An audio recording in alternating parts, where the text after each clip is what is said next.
Hey, hello again there, friends and fans. Raptor here, and welcome to our first look at an open-world survival game by the name of Burrow, a game that we saw during opening night live during Summer Games Fest, and a game that I've been, well, having the privilege of playing for the first time, really, here in this footage pre-recorded at the Xbox event, which was called Gamescom in LA. Many, myself and other creators were flown out to try out all these sorts of games like Avowed and Aura, History Untold, Little Nightmares 3, and of course this game, Burrow, one that I really wanted to try, and when I heard it was going to be there, was absolutely added to my list because I certainly wanted to try everything, and this one is one that poses the question, what would it be like if you left a wonderful, clean, living life, a simple life, in like a little tree stump as a mouse, went to a busy city where you and your parents were forced into the mines in order to make ends meet, and of course your parents die, and then the question is, well, I don't want to be here anymore, I want to go back to the life I once lived. But you got to rebuild it. You got to actually survive against brutal winters and earn it that way against Mother Nature. Perhaps a more brutal enemy than perhaps man themselves. Although I was going to say mouse, but yeah, it might look cute on the surface, but so does a game by the name of Don't Starve and Don't Starve Together. Sure, it looks like cute and innocent and whatnot, but if you've ever played those games, you know they can really be a big challenge. And this, of course, takes a few things from that, but is more of a storybook story. Now, don't let the whole cute and cuddly aspect really scare you off if you like really difficult survival games. I think this one will certainly have a lot of challenge to it when trying to plan out your days. Now, I was limited in my time in this demo. I think it was maybe about, 20 minutes or so, and immediately liked what I saw. I love the art style, and I love the sounds, and also the concept of trying to have your home base improved by having to go out and go further and further each day to go get materials. So we've got ourselves a crafting bench and a fireplace, and we've got a bed and some other things that we'll add on to later. I think we can actually go into a cellar below the tree stump, and also upstairs too to a bedroom that we may have to eventually welcome more people, maybe make some money. So our first and foremost goal is to go out and gather things like little sticks and maybe stones and some other small parts that we can use to make an axe and then start making planks. The game also has, I think, a little bit of stealth in those long and tall blades of grass we can hide from enemies, and there is combat too with the axe that we're about to craft and some other equipment such as a warmer sweater. We'll go ahead and eventually cut down some very tall grass in order to try to knit something that will keep us warmer and thus let us go further. But we do have a little aunt that lives to our east. We're in the little area in the west, and we need to build a bridge to go and meet her, although we don't know that yet. We also have a lot of food that we'll need to gather to and prepare for long journeys. So we have ourselves energy, we have food, and we also have kind of like a sleepiness. So your energy can go down the more tired you are, and the more energy you use, I think it makes you tireder too. So one's basically like stamina, and the other one is more like a time until you must sleep. Lots of good resources here to pick up. Pretty much everything can be gathered in the game, and there's the bridge I was mentioning too that we'll have to construct in order to get over to our aunt's house. And we could, of course, weave all sorts of different things like rope and then combine those into other ingredients. So you can imagine that eventually we'll have a lot of different tools and possibly weapons to use too. There's a shop in the game, somebody we can buy and sell materials from, and that would probably be a good idea to get rid of all of our excess and try to buy more rare materials to speed up the construction of our little burrow. Now, the first thing to do is to kind of just look around and get your bearings, but it seems after a while I found out that these little pink or salmon-colored paths do lead eventually back to the tree, but it can be really hard to remember where it is. Additionally, the game has like a little bit of a dodge or a sprint. That's like a mini, almost like a dodge sprint, and I start using that to travel a lot faster after I find that out. We're also playing on an Xbox controller, but preferably I'd probably want to play this one on, pardon the pun, mouse and keyboard. It was actually pretty good. I didn't even see that one coming. That was damn good. That's why I would subscribe to this channel right now and hit that like button if I watched this far, because damn, it's really not going to get much better than that. So at least you can celebrate that with one of those. Alright, so now we've got ourselves a weapon / tool, and we have a little bit of a space issue. We have a backpack that's almost full, so we're going to go and dump off any extra materials that we can, and also repair our dusty armchair and a few other things too. I think we have a mini storage on us, like a little mini backpack, but we can make a bigger one, and then eventually also expand that little toolkit or tool belt that's in the lower right corner. Yeah, we're going to chop up logs and try to get some actual carryable logs and maybe some more sticks from them. But yeah, love a game where everything can be used. I'm getting a little bit of the vibes from a game by the name of Grounded, if you've ever heard of that one. Grounded was an outstanding game, very brilliant, where kids would, shrunk it down to the size of even smaller than a mouse, would cut down blades of grass and grab pebbles and things like that, sprouts, to make tools. And this is kind of like that on just a larger scale. So there we go, gathering some more things that we'll need for our journey. And pretty much this is the type of game where if you see it, you should loot it and bring it back and continuously do that in order to eventually use in a goal that you don't exactly know if it's going to be there just yet. So if you find a new material like a bunch of pebbles, you may as well start using and gathering those. Right here we had a little bit of a mushroom there, and I'm not sure if we could see that. The game has a little bit of a... maybe a layering issue. Not layering, but it's, foreground and background. Sometimes it's hard to see things that are behind a rock or whatever may be at the bottom of the screen blocking your vision. So it's not too bad, but hopefully maybe in the future, if you get close to an item, the thing that's blocking it will go transparent. It'll let you see through, for example, a rock to see what items are behind. All right, we've unlocked a ton of stuff now that we've made that armchair. So now we can knit from there, and from our knitting we can make all sorts of things, including rope and thread and other things that could be used for knitting sweaters and gloves and maybe other things that people might request, or things to sell too. So there we go with a little bit of knitting, I think, and now we have ourselves options. Making food now. Yeah, we have an option to make a few roasted mushrooms.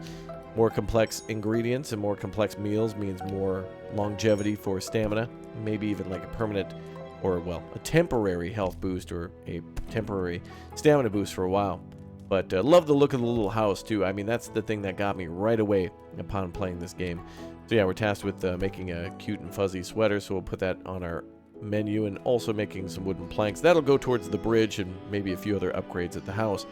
When we do get to the east side, our aunt will give us a key that does let us go down into the cellar below the tree stump, and there is...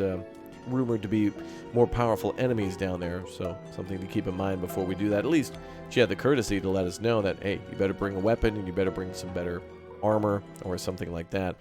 Okay, so there's also the threat of hypothermia. As we came back to our house the first time, you may have noticed that the bar in the lower left corner, the red bar or orange, is our warmth, and of course the sweater will help us to stay out and stay warmer longer.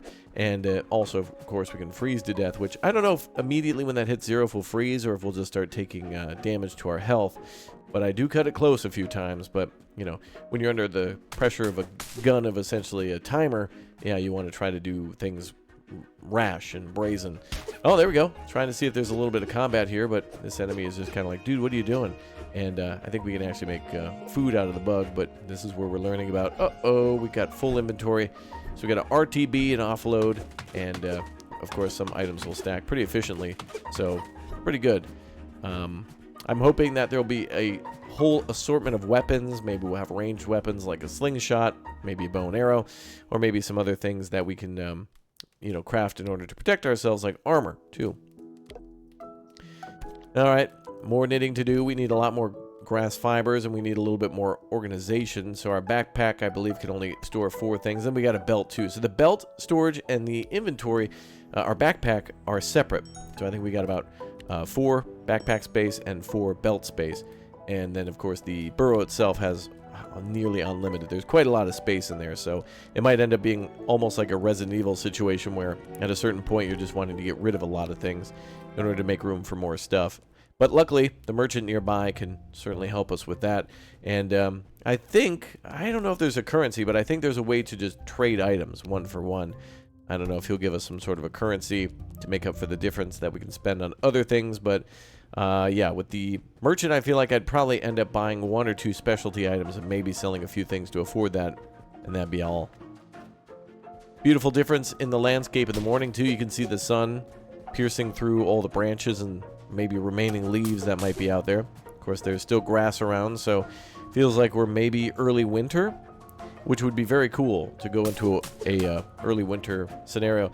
This game also makes me wonder what it would be like if we had more cold survival games. We have a wonderful one by the name of The Long Dark, an outstanding survival game, and Also, it would be cool if we got something along the lines of Frostpunk survival. Imagine a survival game like The Long Dark, but in a Frostpunk scenario. All right, we have ourselves some combat here with some of these bugs, and we also have, unfortunately, a mouse that didn't make it.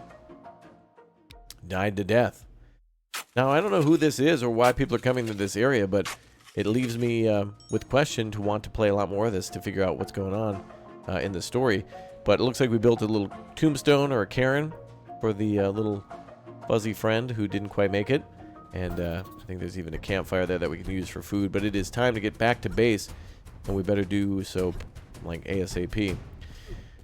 All right, now the enemies will chase us a little bit before they de-aggro. That reminds me a bit of Grounded, where there is a kind of a length in which they'll chase you and then turn around, although some of them are much longer than others. But in this game, it seems to be pretty easy to get away from certain enemies, at least in the initial area.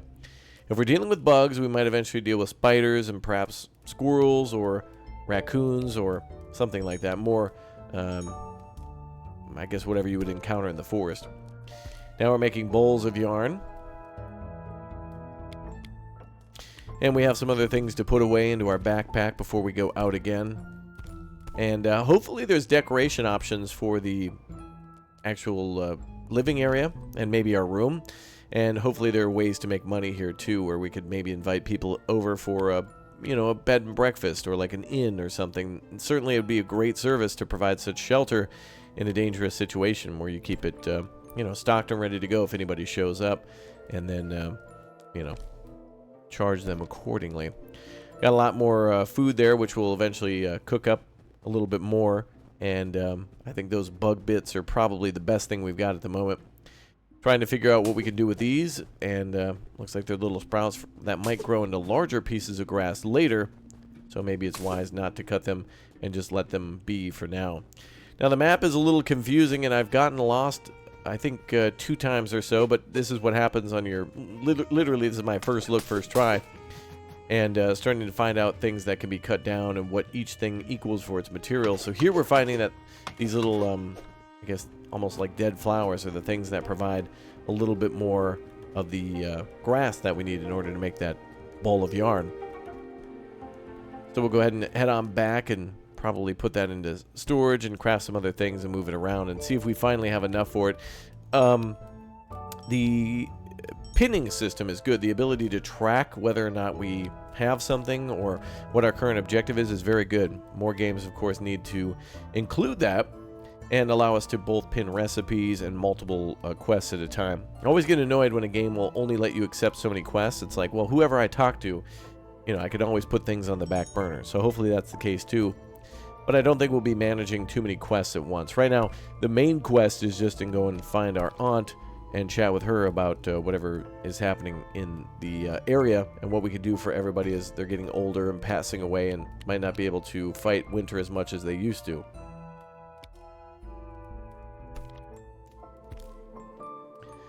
All right. Oh, our fine vest. Yes, that's what we start with, our fine vest. And maybe that's something we could sell, too. It looks like a lot of things might be able to be broken down for other materials. And we have our better sweater now that we're back outside. And setting a goal now to see if we can go find our aunt, which does require us to head east. Now, I'm really liking these more indie games, too. I still feel like Little Nightmares, even though millions of people play that, is pretty indie as well as this. And mini games that are trying their best for the first time without, I don't know, I mean, it's not always true that it's either AAA or indie. There's certainly a lot of ground in between to cover on those, but I do appreciate it when developers try a solid idea, something that maybe just seems like it would work or be fun, and then just continue to update it and continue to expand and add to it over time. These games, a game like this, I understand, is not for everybody, and I don't think everybody will be interested in one like this who enjoys survival games. I feel like the most amount of people who watch the channel, and not everybody, but most people I feel are interested in any sort of zombie/infection survival where humanity is the threat, and then building bases against not only a zombie threat, but also humanity themselves when they become more desperate and hostile. But I do like how this one made games like, well, for example, going back to Grounded, really making the outdoors very dangerous for things like little spiders and, yeah, like, ladybugs and whatnot.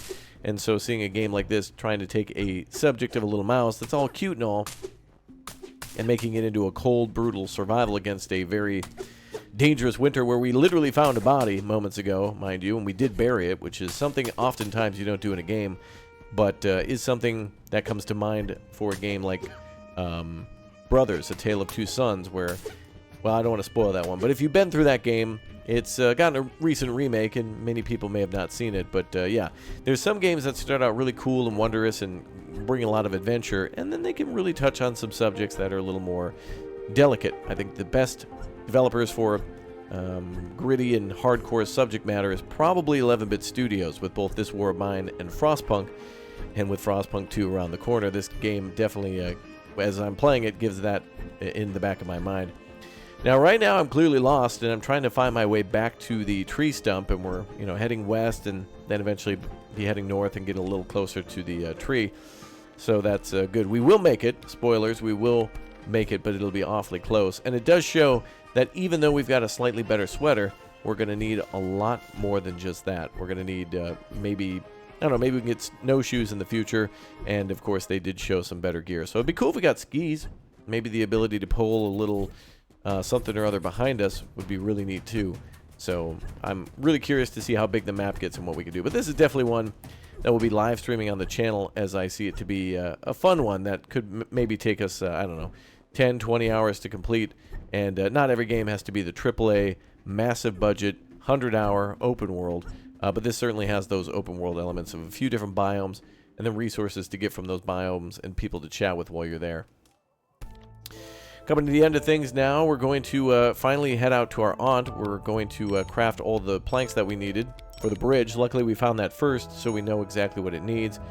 And then we can go chat to her and then head on back to the house with the key that she'll give us to go into the basement. So, pretty basic start of, hey, look around, go find materials, but I've almost died a few times. So, definitely, in these types of games, I'm more cautious at the beginning, and if I'm more risky, then that certainly means the game is more challenging. I feel like I'm more trying to play by the game's rules at the beginning of a game like this, whether it's Death Stranding, or The Alters, or Frostpunk, or Metal Gear, or whatever. I feel like at the beginning I'm paying attention and going slow, and then I kind of get bored of that and try to test the AI and the game's limits to see how long I could actually get away with things before there's a true consequence to it with something like a health system. A lot of games, for example, imagine this. How many games have you played where when you don't eat or when you don't drink, you start to take damage? And so, I'm starting to lose health. The best way to prevent yourself from dying of hypothermia, if you're freezing to death, or starvation, or dehydration, is not to drink water or food or warm up. No. You just craft a bunch of bandages, and every time your health drops down, might be dying of frostbite, but, hey, put on a bandage and you'll be all right. Like, I can't tell you how many games I've figured that out, where it's like, I don't really need to worry about food and water so much. I can just, food and water, hard to find and process. I'll just go ahead and take some bandages. And that's kind of how it works in some of these games.